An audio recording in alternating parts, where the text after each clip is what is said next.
Yeah. Well, I was wondering also, Okay. how's the expressway system, like 71, 75, and 275, do those always exist? Or It was so? the Dixie Highway. The To, Dixie Highway was the only thing that you could go down on. Okay. so to get to Campbell County, I don't even know how you would get to Campbell County. You would just take back roads all the way there? I think there was a bridge at 12th Street, Oh, and it was a toll bridge. oh, yep. I know which bridge you're talking about. Yeah, yeah. I think that was the only bridge really that you could get So over to Newport. it was really to get to Campbell County. Now, like from my house, it takes 20 minutes or whatever, but back then it probably took 30, Right, 40, yeah. 40 minutes or whatever just to Right. get there, and you have to go through Newport, which you're not allowed to do. So yeah, Oh so no, we were never allowed to do that. No, that's I was interesting, Never so. allowed to do that. so and- we're all right. Right now we're. When I pause the camera, it cuts it, and then it Okay. Well, So we so it just made a we're different not- video. So we're in grade school right now. We're just or in- no, we're in we're I went back to La Salette. in high To school. to Yeah, high back in school. high school. Okay. Okay. La Salette. You And- don't have that many friends because all your neighborhood kids aren't going to there. They're going to Beechwood or Dixie. Right, yeah, and, yeah.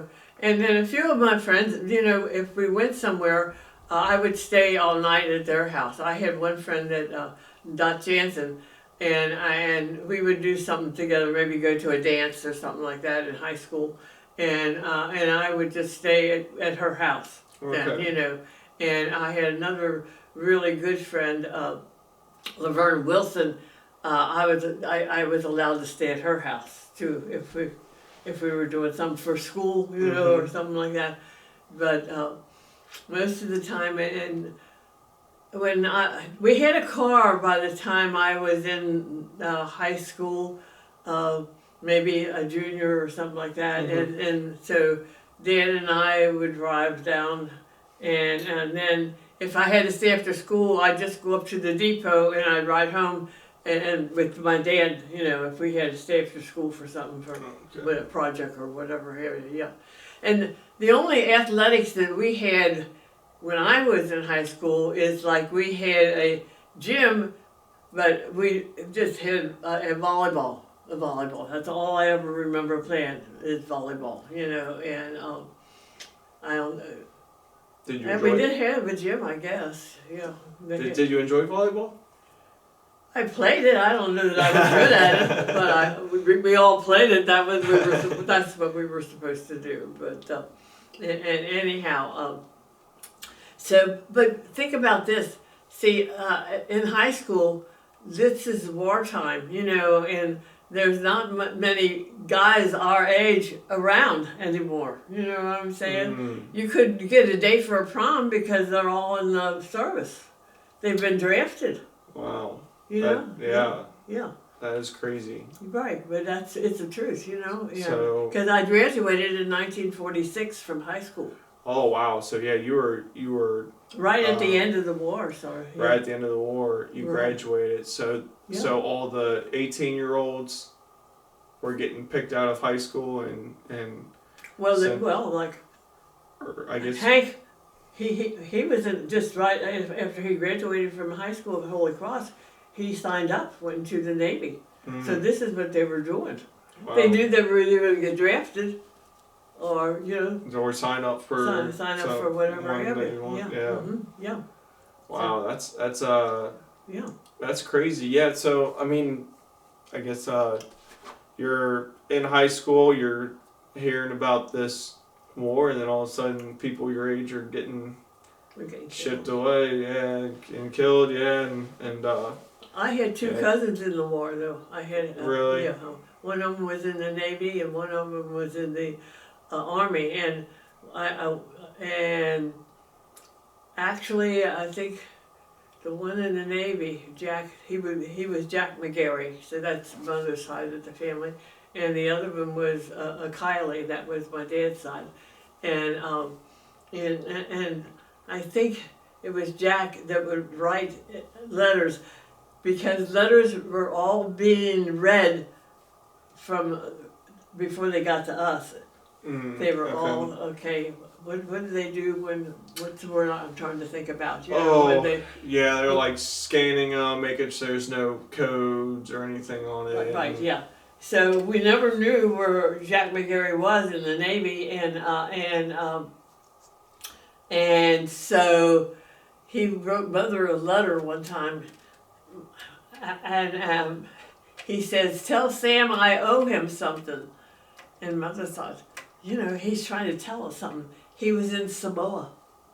Really? He was telling, yeah, okay, yeah. Wow. Okay. Okay. Tell Sam I owe him something, just like that. Samoa. Okay. Okay, Tell yeah. Sam I owe him something.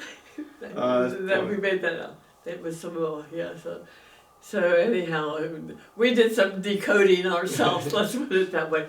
But all the letters, and we had something that was called a V-mail. Okay. Yeah. That actually it was just about that big, and you wrote something down, and you could put it in the mail, and it would go to a service person. If you had somebody in the service, you could do what they called a V-mail. Okay. Okay. A V-mail, yeah. So you when was Pearl Harbor? December 7th, 1941. So you were how old were you then? You're 17. you were 17 when Pearl Harbor happened. Oh. Pearl Harbor, I guess, because that's I was probably younger than that. yeah, you'd be so 28, 12. You're like 13, 14 when. Does that sound right? 13, 14 when Pearl Harbor happened? About 14, I would say. Yeah. And then, so you wake up one day, everything's normal, and then next day we're at war. Yeah. Yeah, that's scary. I mean, that's is it? And then that's when they start really heavy in the recruiting, Yeah. And Jack McGarry went to the Navy. I know that to begin with, and then Bob Kiley, I don't know if he signed up or what, but I think he was in the Army. Yeah. Yeah. So. So I had two cousins, that yeah. were in service, and they were young too. Yeah. I mean. Yeah. Yeah. So it's did people understand what was going on, or was it just? Well, we were rationed. That's what we were talking about before. Yeah. Yeah. We're talking about the rationing. Okay. Rationing is that you had to get a card, and I don't know how you had to sign up for somewhere along and get a rationing card for food, and you were only allowed like so much meat. I can remember my mother giving me the card and sending me to the grocery store, which would have been up close to where Greyhound Grill is now, right? There was a grocery store down in that area, and giving me 50 cents and said in the card and said, "Go up and get us a 50-cent round steak and we'll have supper tonight." So a 50-cent round steak would buy enough to feed the family, if you could believe that. I mean, okay, yeah. Wow. And we were just allowed so much meat and flour and sugar. They were just almost unheard of. Okay. You just can't get them. And butter, we never really ever had butter. We had this white hunk of, looked like lard, and then you had to squeeze this yellow thing and stir it up, and that was your butter. That was butter.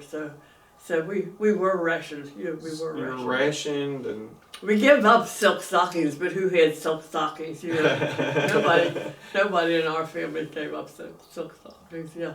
So and that's when the government was it one pair of shoes then or probably one pair of shoes. Yeah. Yeah, one pair of shoes. And everybody had what they called the victory garden, because we had the field in the back of our houses, and we grew our own vegetables, like green beans. We never really grew corn, but we grew tomatoes and green beans and I don't know what, carrots maybe and stuff like that. So we just sort of subsidized what we couldn't get with our rationing card, with what we planted then. Wow. Okay. But we, in our whole neighborhood, I mean, everybody was out there digging and hoeing and planting and all this kind of stuff. Trying to figure it out. Yeah, you're right. Yeah, so we felt like we were doing our part for the war. Right. I mean that was the attitude Yeah. that you had. You're doing your part for the war now. You know? Yeah. So. It's I mean, the history books, they teach it like it's really a time period where the whole country had to come together and everybody had it wasn't like I guess today we get in some conflicts and it's divided, the country gets divided opinions on it. It seems like no, this was a very common enemy and we needed to address it. But was so like when I was 8 or 9 and 9/11 happens, I have no idea what's going on. I'm just like, that's crazy. With like Pearl Harbor, did you guys understand like why Japan attacked or anything like that? No. I mean, we just didn't get. We heard about it. We knew it was a disaster, but it seemed like it was too far away from us to really make us care about it. You know what I'm saying? Mm-hmm. Until it really got us into the war, and they are taking our neighbors, the Rockman family with their boys. I think 2 of them signed up to go, and my 2 cousins signed up to go and stuff like that, and then that's when it came closer to home. You know, when you had somebody in your family or your neighborhood that this is war. This is war, and you just pray to get them home. We start praying. Yeah. I will say this: we used to have blackouts.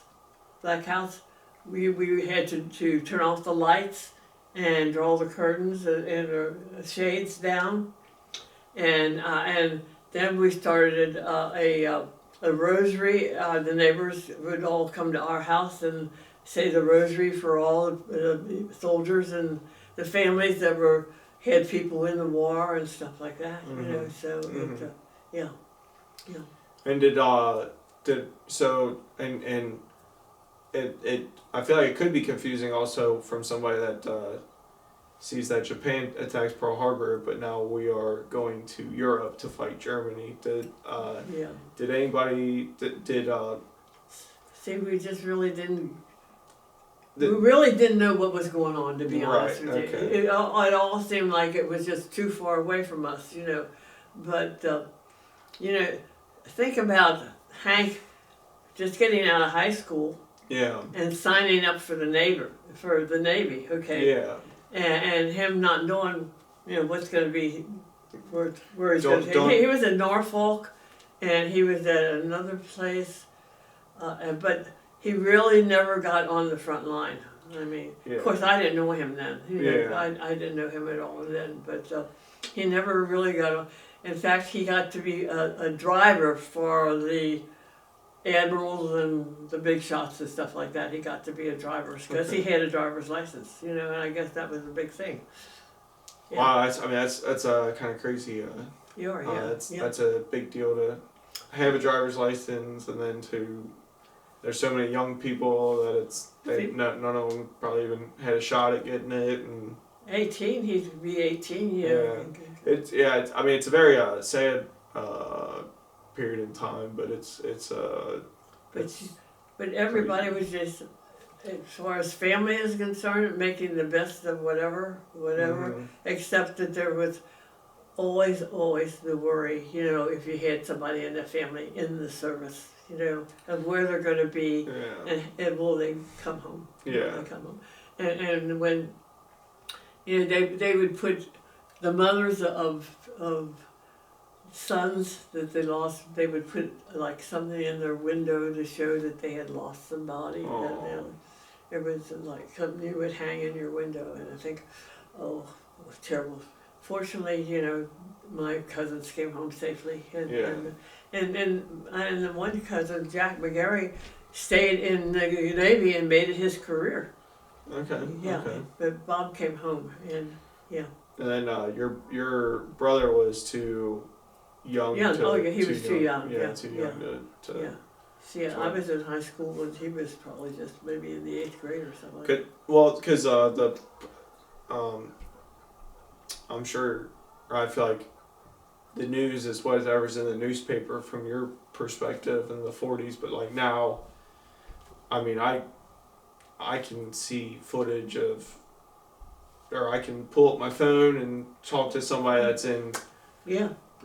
Russia is invading Ukraine. I could talk to a Ukrainian person and have the news on my like immediately. So it's a lot more transparent now with these things, and of course, and you know, in our day and age, if you would tell us what a computer, we wouldn't know what you were talking about. You know, we had no.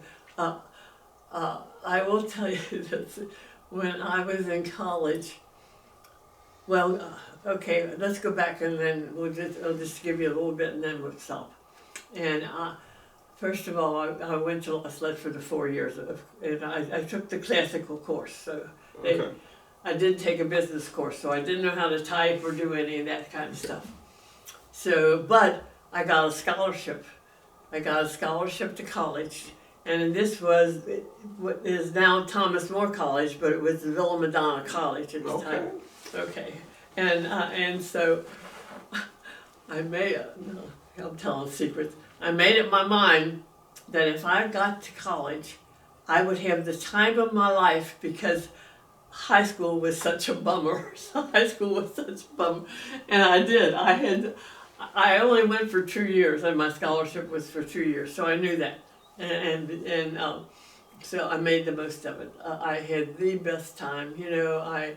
Well, the best thing, I guess, that happened is that I never really came out with a degree, with a BS or anything like that, but I always say I came out with an MRS because that's where I met my husband, Hank. Okay.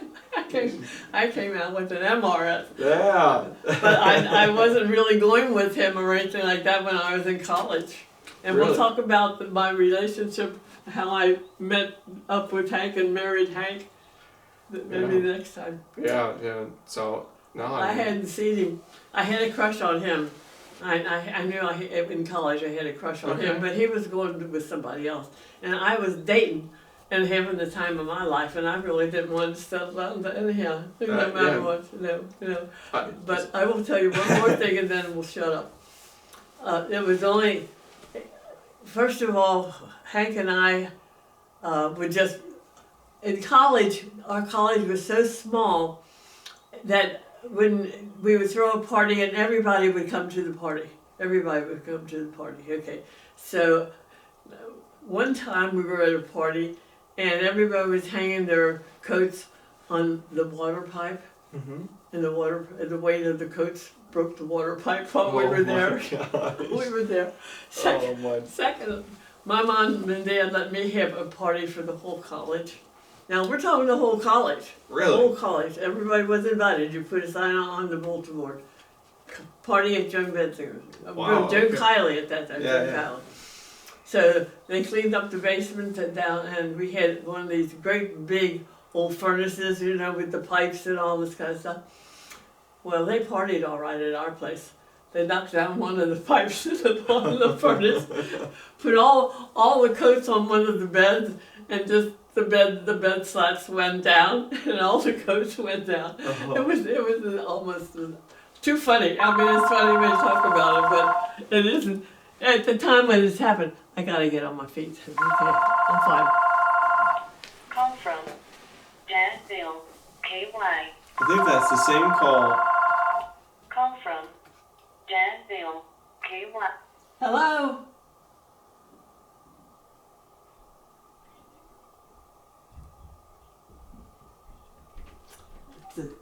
Called earlier, voter research. I don't do research. I don't really do research. Yeah. I could try to put your phone number on a don't call list so you don't get spam calls. Hey, wouldn't that be nice? I can. I'll look into it. There's a website you can put your phone number in, and it's like don't do that. Don't give me the spam phone calls. But that's the third time they've called today. Third time since we've been here, yeah. They don't think. They don't get the memo that we're You don't not want in- to talk to we're him. not Yeah. interested. No. So, Okay. Well, anyhow, I mean, this is going to be this end of this part. okay. I'm in college, you know, and I'm really having a ball. I'm really having a ball. Yeah. And actually, Hank, he would sit in back of me, in the history class. I always remember that, you know, and he'd be poking me on the shoulder or something like that, you know, Oh, okay. or else if we're going out the door, he'd be giving me the elbow or something like that, you know, and oh gosh sake, you know, but he was going with somebody else, you know, so I thought, well, what's going on here, you know, with those kind of things, and but I sort of had a crush on him, but I was busy dating other guys, and then when I started working, and we'll go into my work world, believe it or not, but I will tell you this. When I was working, I worked at Good Sam Hospital, and I had to ride the Clifton Ludlow bus every day. Okay, and then I only went to college for 2 years, and Hank went for 3 years, and then he switched to UC for law school. Okay. So then I met him again as we're waiting for the bus, for the Clifton Ludlow bus, for him to go to school and for me to go to work, okay? Okay.